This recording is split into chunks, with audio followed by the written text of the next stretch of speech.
now it's time for our Navid. So I see I kind of managed in time. Wow.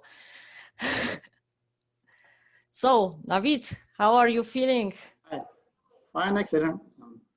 Let me start my screen so that I will start my introduction and then just a minute. Good morning, good afternoon, good evenings. You guys are based on different locations. Okay, so let me first introduce myself. I believe that inshallah this training will be a very good training for all of you guys, and you will learn a lot today to help your businesses move in the right directions. And tomorrow we will have more additional training on digitalization stuff. So let me introduce first myself. My name is Sayyid Naveed Hussain. I am from Pakistan. I'm an industrial engineer by profession. I am also executive MBA in marketing and finance. I have 16 years of experience in plant operations management, lead multiple businesses for startups and lean manufacturing, work in the big multinational like Procter & Gamble, Honda, Mondelez, and Obic investment groups in 6 different countries like UK, Nigeria, Morocco, Egypt, Saudi Arabia. I have been engaged in the business excellence program since last 12 years.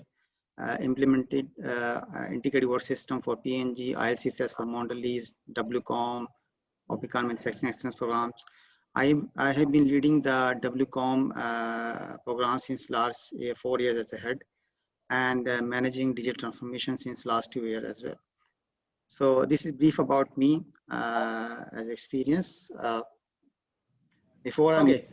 So moving to the next pillar, maintenance pillar. Okay, plan maintenance pillar. This pillar is mainly talking about ownership of the losses related to the machine breakdowns. Okay, so the main purpose of this pillar is basically to improve the plant reliability and efficiencies and reduce the cost and build a preventive maintenance plan which can help us maintain the equipment in the best condition possible.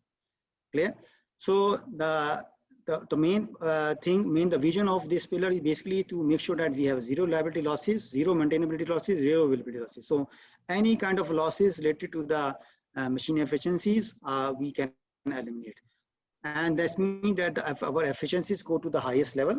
Okay. So the 3 most important methodologies which this pillar is basically working is the short stops, okay, speed losses, and the breakdowns. So the 3 key methodology which help us as a step-by-step methodology to attack.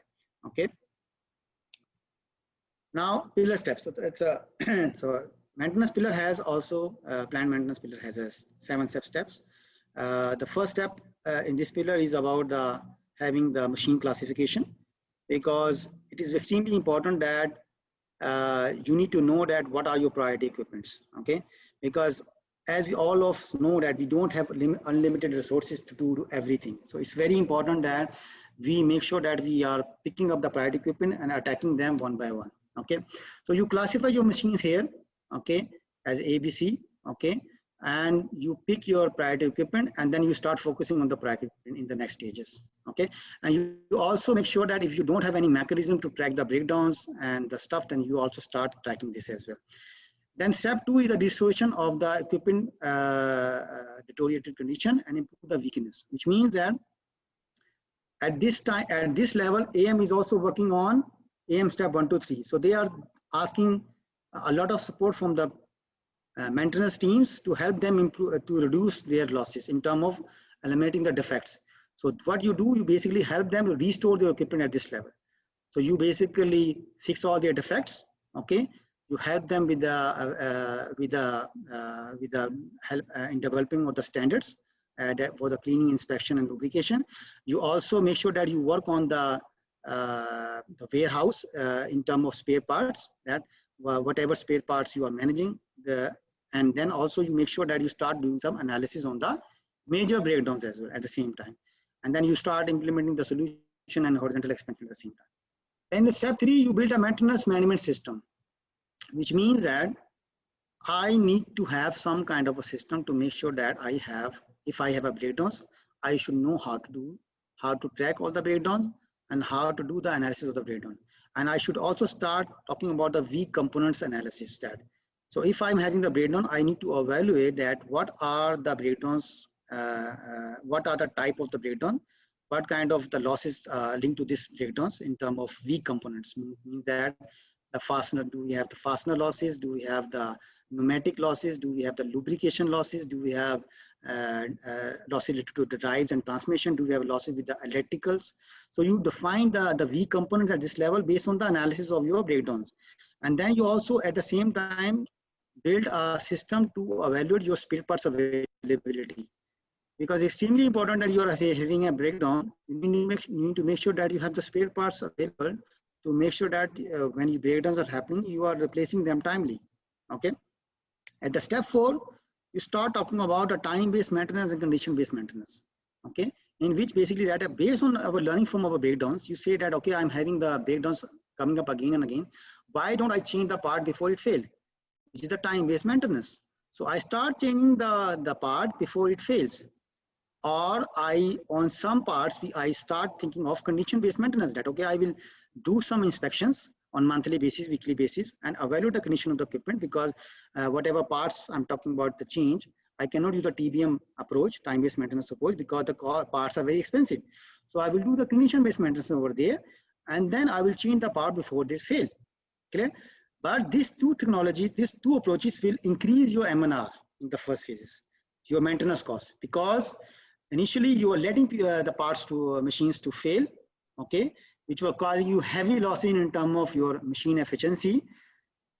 By implementing this, for sure, it will help you improve your efficiency losses. So you will not be able to have the similar breakdowns. So this means you will have more reliability, more efficiency, but you will increase your costs of maintenance, because you might be changing the part more frequently as compared to in the past, you were just doing the breakdown maintenance. Clear? Then in the advanced steps, you talk about using the advanced techniques, like you connect the machine with some specific tools and equipments for checking the vibration of the equipment, for thermal analysis, to evaluate the motor condition, to be more precise, rather just changing them based on the time, or condition based in terms of, the operator is just checking the condition and he's just thinking that maybe there is something wrong. So in this step 5, you will use advanced tools to help you predict the equipment condition, to change the part when they need. So at this stage, you will start having some cost reduction in your M&R, because you will do only the maintenance. Reliability center maintenance means that you will only do the maintenance to improve the reliability, and value center maintenance means that you will only spend the money where you need to spend the money. Okay, so you will just intentionally take a decision to delay some time-based maintenance, because you know that you are using the tools which is helping you know that you can delay some time-based maintenance, because conditions are still bearable. You can still take some time, further time to change the part. And then again in the step 6 and step 7, you will use you will make sure that you keep assessing the same things in all other areas, and you are improving on developing the best standard for in all area, and implementing this in all areas, and going to the value center maintenance in all areas in your plants. Then short stop deduction routes, guys. So this very quickly, because I'm running short on the time.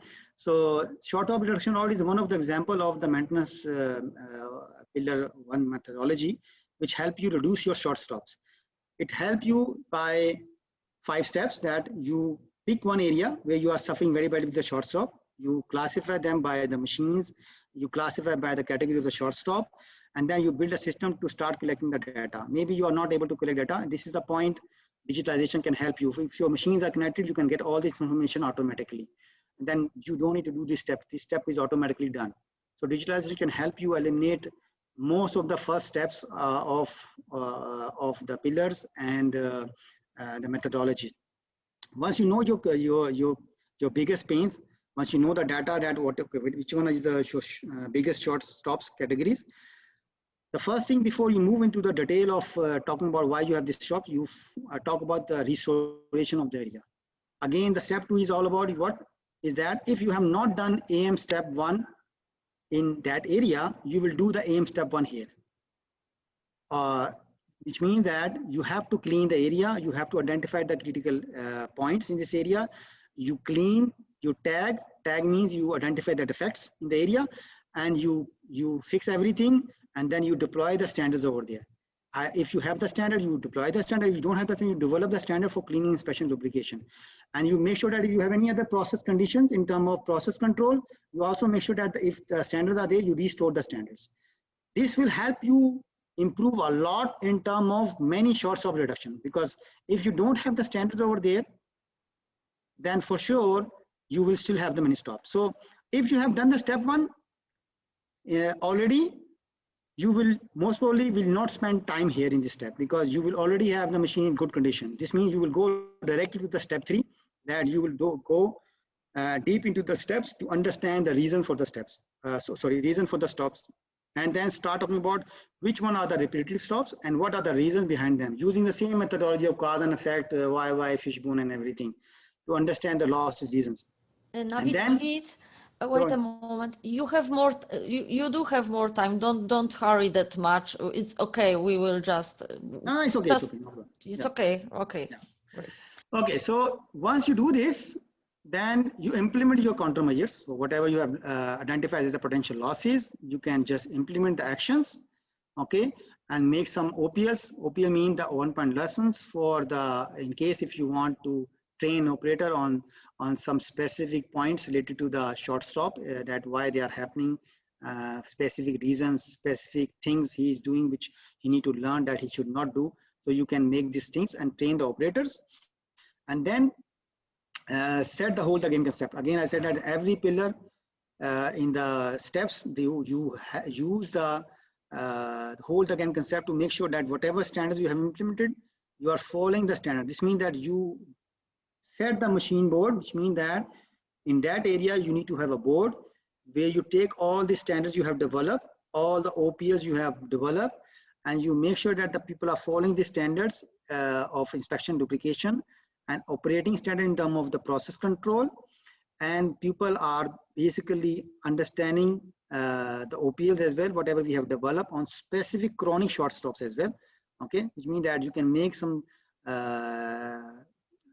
for every short stop, you can develop a reason why these shorts are happening, and you can train them also that after every short stop, what kind of how they should start the machine again to make sure that they don't stop the machine immediately after the start. Clear? So this is a methodology, as explained, that every such kind of methodology will be done in 10 to 12 weeks, because we want to make sure that every step is done properly and every step is implemented properly. And why we need 10 to 12 weeks? Because we want to make sure that when we implement the solutions here and here, you monitor for some time to make sure that whatever solutions you have implemented, you are still getting the benefit out of it. The short stop are really going down. So in the start of every route, you will be basically setting your targets. So you can say, okay, for example, I want to have 50% of the short stop. So you do, after implementing your step 3, for example, where you will do the main action, you will start monitoring your performance indicator, that am I really achieving what I was targeting? If you are not achieving, this means you need to revisit all your activities to make sure that did I really miss something which I could have and get the results better, what I was looking for. So it's extremely important that we make sure that we don't hurry to do the improvement within 5 to 6 weeks. Please take full time to up to 3 months to deliver the proper solution to make sure that the results are effective.